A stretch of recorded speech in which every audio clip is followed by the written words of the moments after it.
চট্টগ্রামে রোজায় খোলা সয়াবিন তেলের দাম বেঁধে দিল টাস্কফোর্স, তদারকি হবে মিল ও মাঠ পর্যায়ে।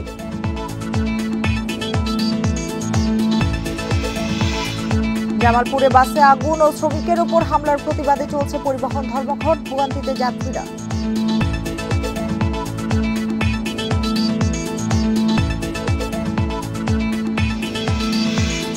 সাতকানিয়ায় ডাকাত সন্দেহে গণপিটুনিতে নিহত 2, গুজব ছড়িয়ে পরিকল্পিত হত্যার দাবি পরিবারের।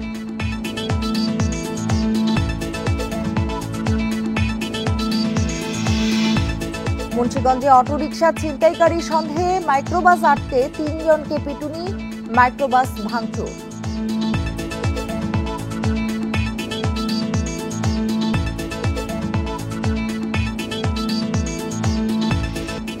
আমন্ত্রণ সমগ্র বাংলাদেশে, আপনাদের সঙ্গে আছি আমি সুমনা সিমি। এতক্ষণ জানাচ্ছিলাম শিরোনামগুলো, এবার জানাবো পুরো খবর। চট্টগ্রামে খোলা বাজার ও খুচরা পর্যায়ে তেলের দাম নির্ধারণ করে দিয়েছে টাস্কফোর্স। দুপুরে চট্টগ্রাম সার্কিট হাউসে টাস্কফোর্সের সভা শেষে এই সিদ্ধান্ত নেওয়া হয়। টাস্কফোর্সের সভা শেষে চট্টগ্রাম সিটি কর্পোরেশনের মেয়র ডাক্তার শাহাদাত হোসেন জানান, 10ই এপ্রিল পর্যন্ত চট্টগ্রামে খোলা সয়াবিন তেল লিটারে মিল পর্যায়ে 153 টাকা এবং খুচরা পর্যায়ে 160 টাকায় তেল বিক্রির সিদ্ধান্ত নেওয়া হয়েছে। পাশাপাশি বাজারে তেল সরবরাহ নিশ্চিত করতে মিল মালিকদের ডেলিভারি অর্ডারে উল্লেখিত দিনে ডিলারদের কাছে সরবরাহ করতে বলা হয়েছে। ভোজ্য তেল মিল ও মাঠ পর্যায়ে সরবরাহ ব্যবস্থা জেলা প্রশাসনের পক্ষ থেকে তদারকি করা হবে।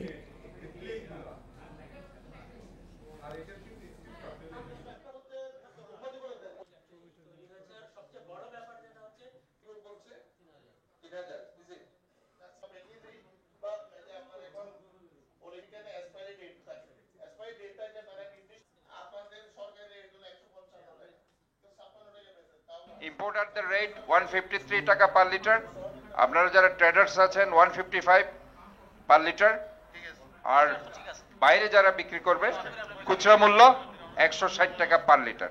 That's all. এই সিদ্ধান্ত আজকে থেকে গৃহীত হলো। কেউ চাইলে এটা নিচে বিক্রি করতে পারবেন, এটা ক্রস করা যাবে না এই সিলিং। আর এটা আগামী রমজান মাস পর্যন্ত চলবে, এপ্রিলের 10 তারিখ পর্যন্ত এই সিদ্ধান্ত বহাল থাকবে। রমজানে দ্রব্যমূল্য নিয়ন্ত্রণে রাখতে বাজারে অভিযান চালিয়েছে ভোক্তা সংরক্ষণ অধিদপ্তর। সকালে পণ্যের বাড়তি মূল্য তালিকা না টানানো সহ নানান অভিযোগে বরিশালের বিভিন্ন বাজারে অভিযান চালানো হয়। এ সময় ফল, মাংস, মুদি দোকান সহ 7টি প্রতিষ্ঠানকে 24,500 টাকা জরিমানা আদায় করা হয়। এ ধরনের অভিযান অব্যাহত থাকবে বলে জানিয়েছে ভোক্তা সংরক্ষণ অধিদপ্তর। নিত্যপণ্যের দাম নিয়ন্ত্রণে রাখতে মাগুরার পানান্দুয়ালি ও একতা কাঁচাবাজার এলাকায় অভিযান চালানো হয়েছে। এ সময় খোলা তেল বোতলজাত করে বাড়তি মূল্যে বিক্রির অপরাধে মেসার্স রাজ এন্টারপ্রাইজে 50,000 টাকা জরিমানা করা হয়। এছাড়াও কাঁচা পণ্যের মূল্য তালিকা না থাকায় 2টি প্রতিষ্ঠানকে 20,000 টাকা জরিমানা করা হয়েছে। এদিকে ভোজ্য তেলের সংকট তৈরি করে বাড়তি দামে তেল বিক্রি করছে এমন অভিযোগে টাঙ্গাইলে অভিযান পরিচালনা করেছে ভোক্তা সংরক্ষণ অধিদপ্তর।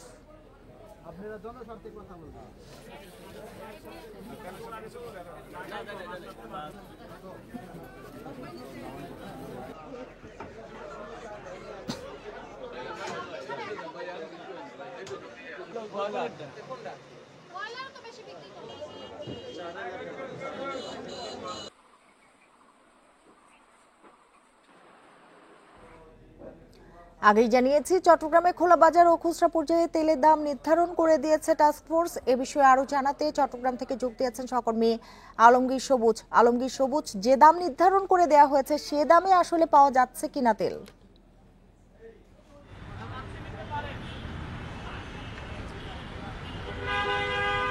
না, আসলে সে দামে তো তেল পাওয়াই যাচ্ছে না। মানে দীর্ঘদিন থেকে চট্টগ্রামের বাজার, আপনারা জানেন, আমরা আগে থেকে বলে এসেছিলাম, চট্টগ্রামের বাজারে দীর্ঘদিন থেকে ভোজ্য তেলের যে সংকট ছিল আসলে, এবং সেটা এখনও আছে, এবং রমজান শুরু হওয়ার 2 দিন আগে থেকে সেটা আরও বেশি প্রকট হয়েছে। এবং যারা আমরা চট্টগ্রামের খাতুনগঞ্জ এবং অন্যান্য যে সমস্ত খোলা বাজার আছে সেখানে আমরা যে কথা বলে যেটা জেনেছি, তারা বলেছেন যে মূলত দীর্ঘদিন থেকে এখানে বোতলজাত সয়াবিন তেলের সংকট ছিল, এবং যারা বিপণনকারী সংস্থা আছে তারা বলছিল তাদেরকে যদি অন্যান্য যে সংশ্লিষ্ট প্রতিষ্ঠানের অন্যান্য পণ্য নেওয়ার শর্তে তারা তাদের কাছে বোতলজাত সয়াবিন তেল সরবরাহ করছিলেন, কিন্তু সে শর্ত রাজি না হলে তারা সয়াবিন তেল সরবরাহ করছিল না। এবং চট্টগ্রামের বাজারে এই কারণে আসলে সংকটটা প্রকট হয়েছে। আমরা দেখেছি যারা রমজানের যে ইফতারের পণ্য কেনার সময় আমরা যারা বিভিন্ন সময়ে মানুষকে ইফতারের পণ্য দেয়, সেখানে সাধারণত অন্যান্য ভোজ্য তেল থাকতো, ছোলা চিনি তেলের সাথে অন্যান্য সামগ্রীর সাথে। এবার অনেকে আমরা দেখেছি সেখানে তারা ভোজ্য তেলটা রাখেনি, যেহেতু বাজারে তেলের সংকট আছে। তবে আমরা কয়েকদিন বাজারে দেখেছি চট্টগ্রামের পাহাড়তলি সহ বিভিন্ন বাজারে অভিযান চালিয়ে চকবাজার সহ কয়েকটি বাজারে ভোক্তা অধিকার সংরক্ষণ অধিদপ্তর যে অভিযান চালিয়ে সেটা আমরা দেখেছি অনেক দোকানিরা তারা ভোজ্য তেল তারা মজুত করে রেখেছে, কিন্তু দোকানে তারা সংকট দেখেছে, তাদেরকে যে ভ্রাম্যমাণকারী আদালত জরিমানাও করেছে এবং তারা সেটা অব্যাহত রাখবে বলে আমরা জেনেছি। মোটামুটি বলা যায় যে চট্টগ্রামের বাজারে যে সরকার যে নির্ধারিত দামে কোনো ভোজ্য তেল পাওয়া যাচ্ছে না এবং বাজারে এখনো সংকট রয়েছে।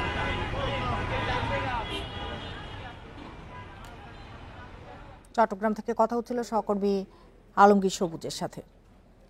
জামালপুরে বাসে অগ্নিসংযোগ এবং বাস শ্রমিকের উপর হামলায় জড়িতদের গ্রেপ্তারের দাবিতে ধর্মঘট পালন করছে গণপরিবহন মালিক সমিতি ও শ্রমিক ইউনিয়ন।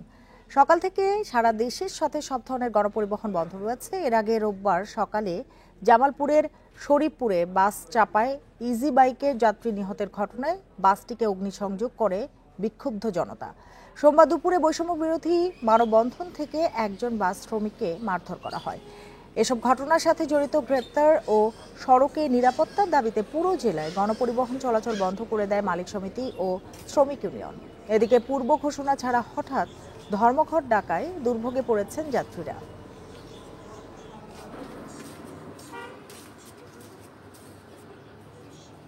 ভোর 5টা বাজে যাচ্ছি আমরা কোরোটিয়া যাবো ঈদের বাজার মালটাল কিনবো রমজানের দিন।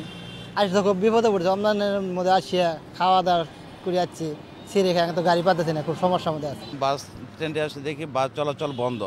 আমি অফিসিয়াল কাজে যাচ্ছিলাম, তো এখন সিএনজিও চলতে দিচ্ছে না। দুর্ভোগের ভিতর পড়ে গেছি, মানে ওনারা কিনে কি কেন জানছে এটা তো আমরা জানি না। তখন আসতে এসে দেখি যে একটা গাড়ি চলতেছে না, বলতেছে যে কখন চলবে না চলবে সেটাও বলতে পারতেছে না। চট্টগ্রামের সাতকানিয়ায় সোমবার রাতে ডাকাত সন্দেহে গণপিটুনিতে 2 জন নিহত হয়েছেন। এ ঘটনায় গুলিবিদ্ধ হয়েছেন অন্তত 5 জন। তবে নিহতের স্বজনদের দাবি, ডাকাতির গুজব ছড়িয়ে পরিকল্পিতভাবে তাদেরকে হত্যা করা হয়েছে। ঘটনার পর এলাকায় নিরাপত্তা জোরদার করা হয়েছে। হতাহতের ঘটনা তদন্ত করছে পুলিশ। সোমবার রাত 10টার দিকে সাতকানিয়া উপজেলার ছনখোলা এলাকায় 8 থেকে 10টি সিএনজি অটোরিকশায় করে বহিরাগত বেশ কিছু মানুষ আসে বলছে এলাকাবাসী। এ সময় মসজিদ থেকে এলাকায় ডাকাত পড়েছে বলে মাইকিং করা হয়। ঘোষণা শুনে এলাকাবাসী জড়ো হলে তাদের উদ্দেশ্যে গুলি ছোড়া হয়। এতে অন্তত 5 জন গুলিবিদ্ধ হন। পরে এলাকাবাসী ধাওয়া দিয়ে নেজামুদ্দিন ও আবু সালে নামে 2 জনকে গণপিটুনি দেয়।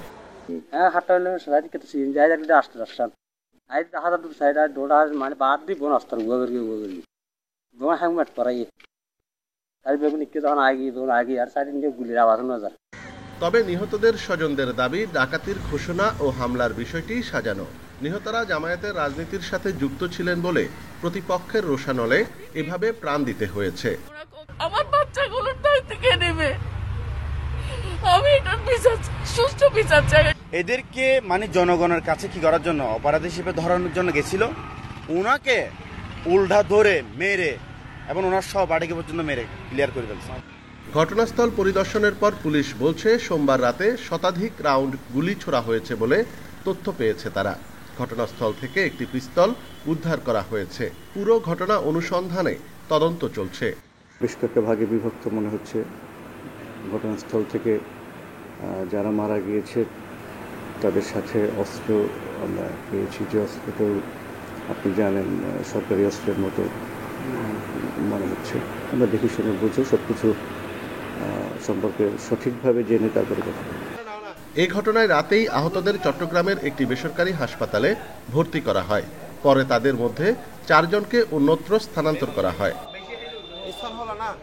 অনুপম শীল, ইন্ডিপেন্ডেন্ট নিউজ, চট্টগ্রাম। এবার ইফতার বাজারের খবর।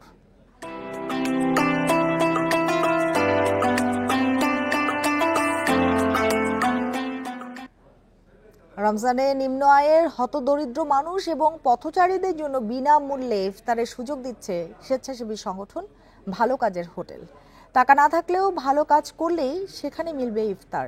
পুরো রমজান মাস জুড়ে প্রতিদিন রাজধানীর 15টি পয়েন্টে চলছে এমন ব্যতিক্রমী কার্যক্রম। ক্যাশ কাউন্টারে হাঁকডাক নেই, নেই হোটেল বয় বা বেলের শব্দ। সুসজ্জিত টেবিলে খাওয়ার ধুমও চোখে পড়ে না। রেস্তোরাঁর স্বাভাবিক হট্টগোল এখানে অনুপস্থিত। ফুটপাতের দেয়ালে লেখা ভালো কাজের হোটেল। মানুষকে ভালো কাজে উৎসাহ যোগাতে রাজধানীর একদল তরুণের এই স্বেচ্ছাসেবী সংগঠনের যাত্রা শুরু 2019 সালে। ভালো কাজের কথা জানিয়ে সেহরি ও ইফতারের সুযোগ পাচ্ছে অসহায় মানুষ। তাতে জন্য আমরা সবাই এই জায়গায় আসা বসে খাসি, আর ইফতারের সময় অনেক সময় করে ভাতও দেয়, ভাত কিছু সবই দেয়। প্রত্যেক দিন ভালো কাজ করার জন্য চেষ্টা করি, সবসময় ভালো কাজ যাতে করতে পারি আমরা। আমার মন প্রাণ উজাড় করে আমি নিজে স্বেচ্ছায় এখানে দাঁড়াইছি সুন্নত পালন করার জন্য সবার আগে, আর সব মিলে আমি এটাকে অ্যাপ্রিসিয়েট করি। রাজধানীর 15টি ও এর বাইরে 3টি স্থানে প্রতিদিন বিভিন্ন শ্রেণী পেশার মানুষকে দেয়া হচ্ছে ইফতার। মেনুতে শরবতের পাশাপাশি কোনোদিন থাকছে বিরিয়ানি, কোনোদিন ভুনা খিচুড়ি, মাংস, ডিম, আবার কোনোদিন থাকছে গরুর মাংস পোলাও।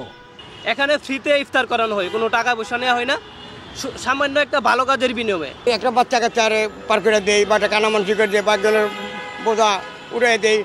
আয়োজকরা বলছেন প্রতিদিন 5000 মানুষের জন্য থাকছে ইফতার আয়োজন। একটি ভালো কাজের অভ্যাস বদলে দেবে সমাজ, এমন প্রত্যাশা তাদের। কে কি ভালো কাজ করে এসেছে এটা আমরা শুনি, তো এই জিনিসটা আমরা করি। আর আমাদের যেমন ইফতার সেহেরি ছাড়াও কিন্তু আমাদের যে রেগুলার কার্যক্রম, আমাদের 3 থেকে 4000 মানুষের জন্য কিন্তু প্রতিদিনই আমাদের এই কার্যক্রম কিন্তু চলমান। ইফতার ছাড়া সেহরি তো দরিদ্রদের মাঝে খাবার বিতরণ করছে সংগঠনটি।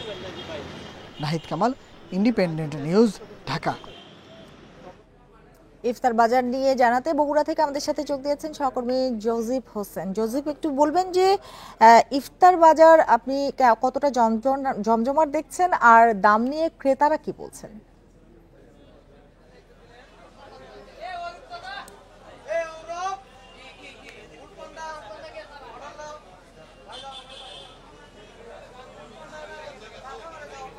জি, এখনো পর্যন্ত আসলে বগুড়ার যে ইফতার বাজার সেটি কিন্তু আমরা রমজানের শুরু থেকে দেখেছি যে জমজমাট ছিল, কিন্তু এখনো পর্যন্ত আজকের যে ইফতার সেই ইফতারটি কিন্তু জমজমাট তেমন একটা হয়ে ওঠেনি। কারণ আপনি জানেন যে এখনো প্রায় 2 থেকে প্রায় 2.5 ঘন্টার মতো সময় রয়েছে, 2 থেকে 2.25 ঘন্টা পর্যন্ত সময় রয়েছে ইফতারে।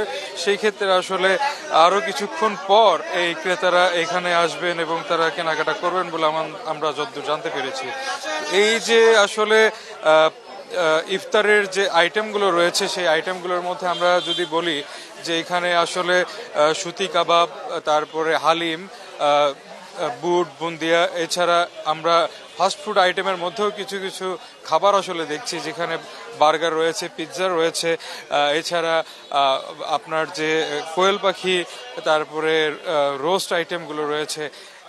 তবে বগুড়াবাসীর কাছে সবচেয়ে যেটি বেশি প্রিয় সেটি হলো মিষ্টি জাতীয় খাবার। এর মধ্যে আসলে বগুড়ার যে ছানার তৈরি মিষ্টি এবং সেমাই, এছাড়া সন্দেশ, এগুলো কিন্তু খুব বেশি জনপ্রিয়। তো যার কারণে এই ইফতার বাজারে কিন্তু আমরা যতদূর দেখেছি যে প্রত্যেকটি দোকানেই এই মুড়ি, বুট, বুন্দিয়া, ছোলার পাশাপাশি এই মিষ্টি জাতীয় যে পণ্যগুলো রয়েছে সেগুলো কিন্তু তারা রাখছেন। তবে আরেকটি ব্যাপার যেটি রয়েছে সেটি আসলে হলো যে এই ইফতারকে কেন্দ্র করে আমরা দেখেছি যে বেশিরভাগ জুস বারগুলো কিন্তু এখানে যারা রাস্তার পাশে সেগুলো কিন্তু লাগানো হয়েছে। এখানে আমরা দেখছি মহব্বতের শরবত, এছাড়া পেঁপের শরবত, তাছাড়া আমের জুস থেকে বিভিন্ন ধরনের জুস আসলে পাওয়া যাচ্ছে। এই ছিল আসলে বগুড়ার ইফতার বাজার থেকে আমার কাছে সর্বশেষ। বগুড়া থেকে ইফতার বাজার নিয়ে কথা হচ্ছিল সহকর্মী জোজিফ হোসেনের সাথে। মুন্সিগঞ্জের শ্রীনগরে অটোরিকশা ছিনতাইয়ের সময় 3 জনকে গণপিটুনি দিয়েছে স্থানীয়রা। সকালে উপজেলার 16 ঘর এলাকায় এ ঘটনা ঘটে। স্থানীয়রা জানান সকাল 11:30টার দিকে খইয়াগাঁও এলাকায় কেসি রোডে অটোরিকশাটিতে ধাক্কা দেয় একটি মাইক্রোবাস। পরে মাইক্রোবাস থেকে একজন নেমে অটোরিকশা নিয়ে পালিয়ে যাওয়ার সময় এলাকাবাসী ধাওয়া করে। এ সময় 3 জনকে গণপিটুনি দেওয়া হয়, ভাঙচুর করা হয় মাইক্রোবাসটি। পরে তাদের পুলিশে সোপর্দ করা হয়। অভিযুক্তদের জিজ্ঞাসাবাদ চলছে বলে জানিয়েছে পুলিশ।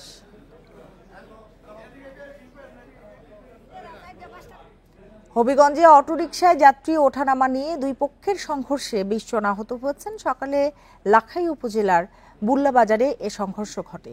স্থানীয়রা জানায়, যাত্রী ওঠানো নামানো নিয়ে দায়রুল গ্রামের মিলন মিয়ার সাথে মাইজহাটি গ্রামের তৌহিদ মিয়ার কথা কাটাকাটি হয়। সোমবার বিকেলে এ নিয়ে উভয় পক্ষের মধ্যে সংঘর্ষ বাধে। এরই জেরে আজ সকালে আবারও দুপক্ষ সংঘর্ষে জড়ায়। এ সময় আহত হয় অন্তত 20 জন।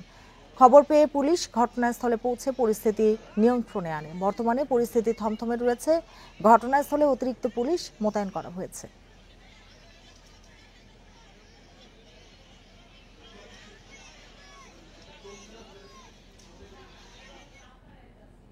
চট্টগ্রামে জুলাই বিপ্লবে আহত 113 জনকে আর্থিক সহায়তা দিল জুলাই শহীদ স্মৃতি ফাউন্ডেশন। এ সময় প্রত্যেককে 1 লাখ টাকার চেক দেওয়া হয়। সকালে জেলা শিল্পকলা একাডেমি মিলনায়তনে তাদের হাতে চেক তুলে দেন চট্টগ্রামের বিভাগীয় কমিশনার ডক্টর জিয়াউদ্দিন। এ সময় শহীদ মুগ্ধের ভাই মীর মাহবুব স্নিগ্ধ সহ আহতদের পরিবারের সদস্যরা উপস্থিত ছিলেন। অনুষ্ঠানে বক্তারা বলেন, এখন পর্যন্ত চট্টগ্রাম থেকে 497 জন আহতের তালিকা ঢাকায় পাঠানো হয়েছে। ইতিমধ্যে 200-র বেশি আহতকে সহায়তা দেওয়া হয়েছে।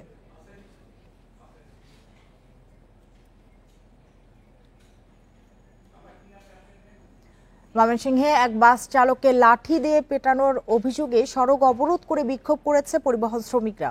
এর জেরে 2 ঘন্টা বন্ধ ছিল ময়মনসিংহ টাঙ্গাইল মহাসড়কে যান চলাচল। পরিবহন শ্রমিকদের দাবি, সকালে পৌরসভার পাশে ইসলাম পরিবহনের একটি বাস দাঁড় করানোকে কেন্দ্র করে উপজেলা নির্বাহী কর্মকর্তার সাথে চালকের কথা কাটাকাটি হয়।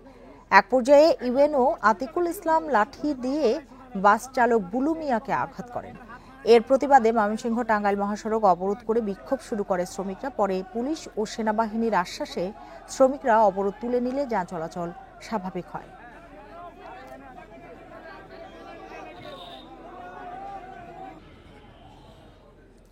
কিশোরগঞ্জে জমি নিয়ে বিরোধের জেরে প্রতিপক্ষের হামলায় 1 জন নিহত ও অন্তত 10 জন আহত হয়েছেন। এ ঘটনায় জড়িত সন্দেহে 5 জনকে আটক করেছে পুলিশ।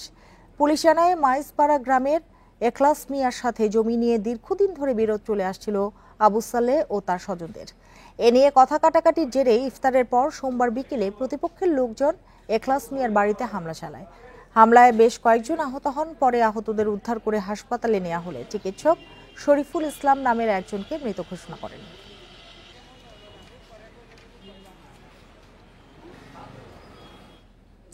শরীয়তপুর সদরের পাটনিগাঁও এলাকায় এক সাবেক ইউপি সদস্যের বিরুদ্ধে জোর করে কৃষি জমিতে মাছের ঘের তৈরি সহ কীটনাশক দিয়ে ফসল নষ্ট করার অভিযোগ উঠেছে।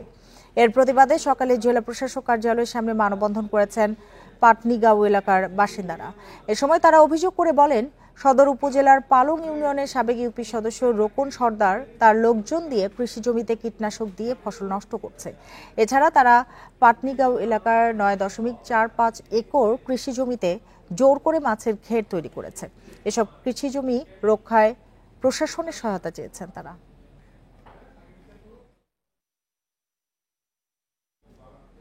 এতক্ষণ সাথে থাকার জন্য ধন্যবাদ সবাইকে।